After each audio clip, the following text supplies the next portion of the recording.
I want to give some thoughts on this word suffering that I use quite a lot, and I thought it would be useful to pull it apart a little bit and talk about what I mean by this term suffering.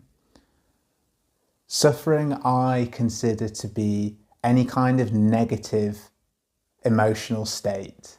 So it could be dissatisfaction, restlessness, unhappiness, anxiety, fear. All of those things come under this umbrella of suffering. In the Buddhist context, what we're trying to do is end suffering. The Buddhist idea of enlightenment or awakening is about getting rid of suffering. And that's what I was pursuing for a long time. In the last year or two, though, I'd say my perspective has changed. Now I see suffering as not something to be got rid of entirely or something that I shouldn't be experiencing.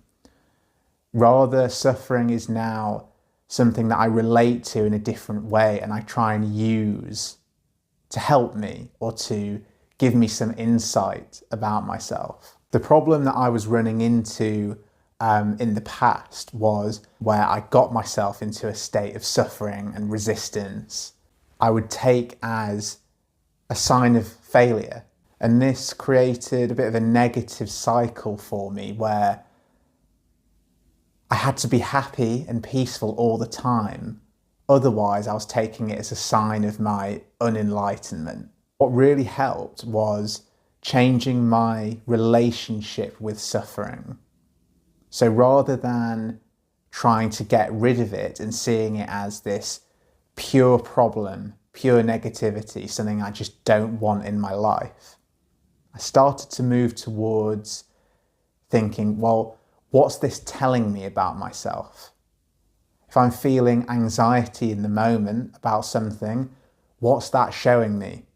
So the move is to take your cues from reality. If you're feeling distress, that's saying something. Maybe something you believe about yourself or the world is off. Maybe there's something you need to change in your life. Maybe there's something you need to look at and investigate closer.